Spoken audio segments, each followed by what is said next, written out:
مدینے سے آواز آئے گی، آج یہ ظالم کتے اگر تمہارا دروازہ بند کرتے ہیں، انتظار کرو انتظار کرو، کچھ دیر کی خاموشی ہے، پھر شور آئے گا۔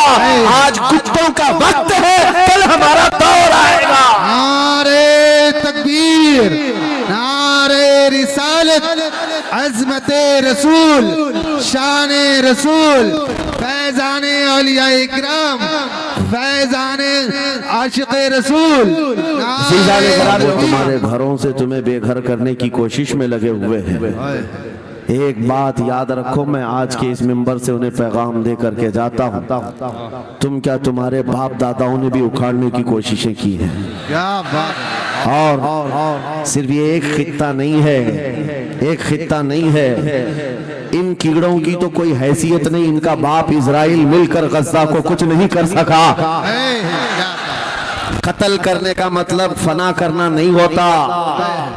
اسرائیل جیسی ظالم طاقت جس کے پاس سپر پاور طاقتیں، پیٹروٹ میزائل بھی ہیں، دادا امریکہ ساتھ میں کھڑا ہوا ہے، یورپی یونین ساتھ میں کھڑی ہے، اور نہتے کنکریاں لے کر کھڑے ہونے والے بچوں کا مقابلہ کر رہے ہیں، اور ایک دو نہیں 10,000 سے زیادہ قتل بھی کر ڈالے، بچوں کو مار بھی دیا، لیکن پیٹ نہیں بھرا، ڈر ختم ہی نہیں ہوا۔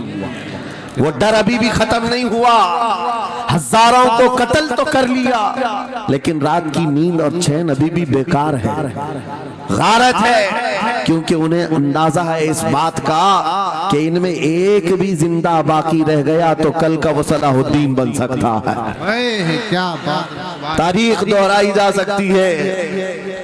تمہارے علاقوں کو اکھاڑ پھینکنے اور اس کو بے گھر کرنے کی ایک ہی سازش ہوتی ہے کہ یہ غلامان امت محمدیہ میں رسول پاک صلی اللہ تعالیٰ علیہ وسلم کی اس امت میں کوئی شیر بیدار نہ ہو جائے، ورنہ کتوں کی نیند حرام کر کے رکھ دے گا۔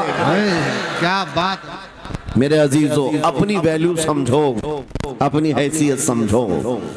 جب تمہارے ساتھ بری نظر لگ جائے تو تمہارے عروج و ارتقاء کی منزلیں شروع ہو جاتی ہیں۔ ان ظالموں کو یہ تاریخ یاد ہونا چاہیے کہ جب میرے خواجہ سرکار غریب نواز ہندوستان تشریف لائے تھے، ان کے آنے کے بعد جو کچھ بھی ان کے ساتھ کیا گیا، ان کے باپ داداؤں نے تاریخ بتائی ہوگی۔ غریب نواز کو نکالنے کے لیے، ان کی جھوپڑی اجاڑنے کے لیے، ان کے خیمے کو توڑنے کے لیے، یہاں تک کہ سرکار غریب نواز جس درخت کے نیچے بیٹھے وہاں سے اٹھوا دیا، کیا کیا نہیں کیا۔ لیکن آج تاریخ 800 سال کے بعد بھی سناٹے دار تھپڑ مار کر کے بتا رہی ہے، جس کو تم یہاں سے بے گھر کرنے کی کوشش کر رہے تھے، اللہ نے اسے ایسا بادشاہ بنایا، تمہاری حکومتیں 5 سال کے بعد ڈیل ڈول ہونے لگتی ہیں، اور اس مرد قلندر کی حکومت 800 سال سے چل رہی ہے، وہ بھی گردنوں پر نہیں، لاکھوں دلوں پر حکومت قائم ہے۔ کیا بات ہے! سبحان اللہ! قرآن میں اللہ فرماتا ہے وَأَمَّا مَا يَنْفَعُ النَّاسَ فَيَمْكُثُ فِي الْأَرْضِ، جو لوگوں کو نفع دیتا ہے وہ زمین میں برقرار رہتا ہے۔ قرآن کی آیت پڑھ کر کے میں تمہیں حوصلہ دیتا ہوں، تمہیں یہ حوصلہ دیتا ہوں۔ اللہ نے قرآن میں فرمایا اِنَّ أَرْضِي وَاسِعَةٌ، میری زمین بہت کشادہ ہے، میری زمین بہت کشادہ ہے۔ رب تعالیٰ فرماتا ہے وَلَقَدْ كَتَبْنَا فِي الزَّبُورِ مِن بَعْدِ الذِّكْرِ أَنَّ الْأَرْضَ يَرِثُهَا عِبَادِيَ الصَّالِحُونَ، ہم نے زبور میں یہ لکھ دیا ہے کہ ہم اس زمین کا وارث نیک بندوں کو بنائیں گے۔ سبحان اللہ! آپ اس بات کے خوف میں نہ رہے، اس بات کے خوف میں نہ رہے۔ عزیزان گرامی وقار، جو کام تمہیں کرنے کے لیے کہا گیا ہے وہ کیا ہے؟ وہ ایک ایسا انقلاب اس زمین سے آنا چاہیے، ایک ایسا انقلاب۔ آپ کو میں ایک بات بتا دوں، تاریخ میں جو تمہاری سچویشن اور تمہاری حالت کے مطابق ہو، میں وہ بات کرنے کی کوشش کرتا ہوں تاکہ تمہارے دل پر اثر ہو۔ سبحان اللہ! آپ جس علاقے میں رہ رہے ہیں، آپ یہاں کے حالات بہتر جانتے ہیں۔ وہ دن یاد کرو جب نبی پاک صلی اللہ تعالی علیہ وسلم نے اعلان نبوت فرمایا مکہ میں، اور اس کے بعد کفار و مشرکین کا ظلم شروع ہو گیا، غریب صحابہ کو پکڑ کر مارتے تھے، حضرت بلال حبشی، حضرت خبیب ابن عدی، حضرت خباب ابن الارد، حضرت زید بن دسنا، حضرت عمار بن یاسر، یہ وہ صحابہ ہیں جن کو صرف مارا نہیں گیا ہے، آگ میں تپایا گیا ہے، کیا سب کر لیا۔ موب لنچنگ مکہ کے ظالم کرتے تھے بہت، اور ایک دن ایسا آیا، توجہ میں جو کہنے جا رہا ہوں، نبی پاک صلی اللہ تعالی علیہ وسلم حرم پاک میں داخل ہوئے، مسجد حرم میں آئے، خانہ کعبہ کی چابی اس وقت عثمان بن شیبہ کے پاس ہوا کرتی تھی جو ایمان لائے ہوئے نہیں تھے، یہ حضرت عثمان غنی نہیں ہے، وہ دوسرے عثمان ہیں۔ عثمان بن شیبہ کے پاس کعبے کی چابی ہوتی تھی، حضور پاک صلی اللہ علیہ وسلم نے ان کے پاس آ کر کے کہا عثمان کعبے کی چابی دو، دروازہ کھول کے میں اندر جانا چاہتا ہوں۔ انہوں نے کہا نہیں، تم ہمارا دین چھوڑے ہوئے ہو، ہمارے دین سے تم برگشتہ ہو، میں تمہیں کعبے میں اندر آنے نہیں دوں گا۔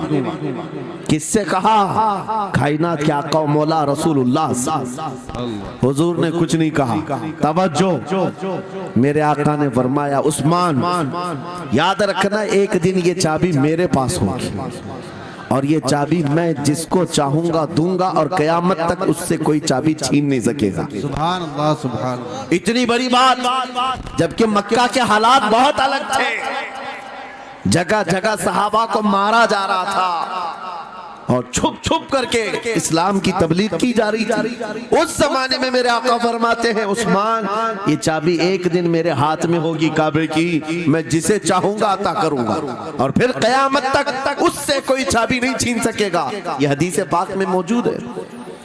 عثمان بن شیبہ کہتے ہیں پہلے تو مجھے ہنسی آئی، کیونکہ یہ خانہ کعبہ کی چابی کی ذمہ داری عام نہیں ہوتی، خاندانی ہے، برسوں سے چلی ہوئی وراثت کے ساتھ آتی ہے، اور یہ اس طرح سے مجھے کہہ رہے ہیں کہ چابی ان کے پاس چلی جائے گی۔ اور پھر عثمان بن شیبہ کہتے ہیں ان کے حالات دیکھ کر کے تو لگ نہیں رہا تھا کہ چابی جائے گی، لیکن جلال جس انداز میں گفتگو ہو رہی تھی یہ دیکھ کر ڈر بھی لگ رہا تھا کہ کہیں یہ سچ مچ چابی لے تو نہیں لیں گے۔ پھر عثمان بن شیبہ کہتے ہیں وہ حالات بھی آ گئے کہ جب رسول اللہ ہجرت کر کے چلے گئے مکہ، صحابہ بھی گھر بار چھوڑ کر چلے گئے، عثمان بن شیبہ کہتے ہیں اب تو دل میرا چوڑا ہو گیا، کہاں مجھ سے چابی لینے کی بات کر رہے تھے، کہاں ان کا گھر بھی نہیں بچا، گھر بھی چھوڑ کر جانا پڑا۔ اگر کل تمہارا گھر چھوڑ کر جانا پڑے تو میری یہ بات یاد رکھنا، اس حدیث کو یاد رکھنا۔ حضور پاک ہجرت کر کے چلے گئے، صحابہ بھی اپنے گھر بار سب چھوڑ کر مدینے چلے گئے۔ عثمان بن شیبہ کہتے ہیں اب تو میرا سینہ چوڑا تھا، کہاں یہ چابی کی بات کرتے تھے، کہاں اپنا گھر بھی نہیں رکھ سکے۔ سال گزر گیا، 2 سال گزر گئے، 3 سال گزر گئے، 4 سال گزر گئے، 5 سال گزر گئے، 6 سال گزر گئے۔ ہجرت کے بعد پھر وہ دن آ گیا جب نبی پاک صلی اللہ علیہ وسلم 10,000 صحابہ کے ساتھ 20 رمضان المبارکہ کو مکہ میں فاتح مکہ بن کر داخل ہو رہے ہیں۔ سبحان اللہ سبحان اللہ۔ 6 سال کے بعد واپس ہی ہے جب حضور تشریف لائے، مکہ کی گلیوں میں اب مقابلہ کرنے کی کسی کی ہمت نہیں تھی، طاقت نہیں تھی۔ حضور پاک جیسی حرم مکہ میں داخل ہوتے ہیں، سارے ادھر ادھر چھپ کر کے بھاگ رہے تھے جنہوں نے ظلم کیا تھا اپنے دور میں، کوئی اس کے گھر بھاگ رہا ہے، کوئی اس کے گھر بھاگ رہا ہے۔ وہ دن آئے گا، یاد رکھو، وہ دن یاد رکھنا۔ کفار مکہ بھاگ رہے تھے، جان بچا رہے تھے، اور میرے آقا کعبے کے پاس کھڑے ہو کر کے اعلان کر رہے تھے آج تمہاری جان بخش دی گئی ہے، آج تمہارے لیے رحمت کا دن ہے، ہم آج کسی کے ساتھ مقابلہ نہیں کریں گے۔ حضور اپنی رحمت کے خیرات بانٹ رہے ہیں۔ پھر اب سنو، 10,000 صحابہ کے ساتھ جب مکہ مکرمہ میں میرے آقا داخل ہوئے، اب خانہ کعبہ کھولنے کی بات تھی۔ چابی کس کے پاس ہے؟ عثمان بن شیبہ کے پاس۔ بلایا رسول اللہ نے، کہاں ہے عثمان بن شیبہ؟ آئے سر جھکائے ہوئے آئے, ایمان لائے ہوئے نہیں تھے. کہا لاؤ چابی. چابی دے دیا حضور کے ہاتھ میں. کہا اے عثمان کیا میں نے یہ بات نہیں کہی تھی, ایک دن یہ چابی میرے ہاتھ میں آئے گی. وہ سر نہیں اٹھا سکے, سر جھکائے کھڑے رہے. میرے آقا نے اپنے ہاتھوں سے چابی کھولا, خانہ کعبہ کا دروازہ کھولا, اور وہاں سے سارے شرک و کفر کی آلائشوں کو پاک کیا. پھر اس کے بعد چابی بند کر کے, اب سنو, میرے آقا باہر آئے اور فرمایا آج میں یہ چابی ایسے آدمی کے ہاتھ میں دوں گا جس سے قیامت تک کوئی چھین نہیں سکے. کیا بات ہے, سبحان کتنا بڑا فرمان ہے میرے آقا کا. سبحان. حضور نے جب یہ فرمایا تو جو بڑے بڑے صحابہ تھے ان کے دلوں میں ایک خواہش تھی, کاش چابی ہمیں مل جائے, ہمارے خاندان میں چلتی رہے.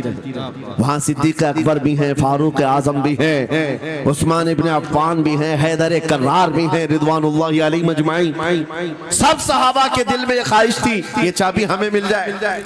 میرے آقا صلی اللہ علیہ وسلم نے سب کی طرف دیکھا اور پھر آیت پڑھی, ان اللہ یأمرکم ان تؤدوا الامانات الی اہلھا, بے شک اللہ تمہیں حکم دیتا ہے امانت اس کے اہل کے سپرد کر دو. یہ آیت پڑھ کر کے میرے آقا پھر انہی شخص کو بلاتے ہیں جن کے پاس پہلے سے چابی تھی, عثمان بن شیبہ, قریب آؤ, قریب آؤ. وہ کہتے ہیں میری تو حالت غیر تھی, آج تو میں مجرم بن کر کے آیا تھا, قیدی بن کر کے آیا تھا, مجھے تو آج مارا جانا تھا, ایمان لائے ہوئے نہیں تھے. حضور نے کہا یہ چابی واپس میں تم کو ہی دیتا ہوں اور صبح قیامت تک یہ تمہارے خاندان میں رہے گی. سبحان اللہ. اتنا کہنا تھا, عثمان بن شیبہ نے پکار کر کہا لا الہ الا اللہ محمد رسول اللہ. کیا بات ہے, سبحان. میرے عزیزو آج بھی جا کر دیکھ لینا, دسیوں بادشاہ آئے ہوں گے, سینکڑوں حکومتیں بدل گئی ہوں گی, خانہ کعبہ کی چابی آج بھی عثمان بن شیبہ کے خاندان میں ہی موجود ہے. وہ صحابی رسول. میں یہ حدیث اس لیے آپ کے سامنے عرض کیا, تم اس رسول کے امتی ہو, اس رسول کے امتی ہو جنہیں ایک بار للکار کر کے چیلنج کر دیا گیا تھا کہ کعبہ کی چابی نہیں دیں گے. میرے آقا صلی اللہ علیہ وسلم نے اپنے جلال و جمال کے سنگم کے ساتھ اعلان فرمایا تھا یہ چابی میرے ہاتھ میں ہوگی. آج اس حبیب کائنات رسول کائنات صلی اللہ علیہ وسلم کی امت کو میں یہ حدیث سنا کر کے عرض کر رہا ہوں, حالات اگر مکہ جیسے آ گئے تو نروس مت ہو جانا, ہمارا گھر لٹ جائے گا, ہماری چابیاں چلی جائیں گی, ہمارے کواڑ دروازے بند ہو جائیں گے. اس نبی کو یاد کرنا, آقا آپ کا امتی اگر بے گھر کیا جا رہا ہے, آپ کی طرف سے مدد آ جائے, اور آئے گی, میرا یقین ہے مدینے سے آواز آئے گی. آج یہ ظالم کتے اگر تمہارا دروازہ بند کرتے ہیں, انتظار کرو, انتظار کرو, کچھ دیر کی خاموشی ہے, پھر شور آئے گا. آج کتوں کا وقت ہے, کل ہمارا دور آئے گا. نعرے تکبیر, نعرے رسالت, عظمت رسول, شان رسول, فیضان اولیاء اکرام, فیضان عاشق رسول. بات صرف اتنی ہے کہ ہم چھوٹی چھوٹی تکلیفوں سے بلبلا اٹھتے ہیں اور ہم صبر کی طرف نہیں دیکھتے ہیں. ہمیں حالات آج ہلا دیے جائیں گے, جھنجھوڑ دیے جائیں گے. قرآن پاک میں رب تعالیٰ فرماتا ہے ام حسبتم ان تدخلوا الجنہ ولما یأتکم مثل الذین خلوا من قبلکم مستهم البأساء والضراء وزلزلوا حتى يقول الرسول والذین آمنوا معه متى نصر اللہ الا ان نصر اللہ قریب. میرا رب فرماتا ہے کیا تم یہ سوچ کر بیٹھے ہو کہ ایسی ہی جنت میں داخل ہو جاؤ گے اور پہلے والوں کو جس طرح تکلیفیں آئیں تمہیں نہیں آئیں گی؟ ان کو ہلا دیا گیا تھا, یہاں تک کہ رسول نے بھی اور ان کے ساتھ ایمان والوں نے بھی یہ کہہ دیا, یہ کہنے لگ گئے اللہ کی مدد کب آئے گی؟ آگاہ ہو جاؤ, اللہ کی مدد بہت قریب ہے. قرآن کی آیت ہے. تم اگر یہ گمان کر کے بیٹھے ہو کہ یوں ہی جنت میں چلے جائیں, ہاں یوں ہی ہم ساری منزلیں طے کر لیں گے, جس کا جتنا ایمان ہوگا اتنا وہ آزمایا جائے گا, اتنے امتحانات سے گزارا جائے گا. آج اے نوجوانوں تمہارے امتحان کا وقت قریب آنے والا ہے. تمہیں کیا کرنا چاہیے؟ کیا کرنا چاہیے؟ امتحان دینے کے لیے تیار رہنا چاہیے، ورنہ ہواؤں کی کیڑے مت بننا۔ آج ہوا ان کی چل رہی ہے تو ان کی جے جے کریں گے، کل ان کی چل رہی ہے ان کی جے جے کریں گے۔ ایمان والوں کی یہ معیار نہیں ہے۔ جو ایمان والا ہے وہ ہر آندھی میں ڈٹا رہتا ہے، جمع رہتا ہے۔ خالد بن ولید کو یاد کرو، ایک لشکر لے کر کے وہ ایک علاقے میں گئے تھے۔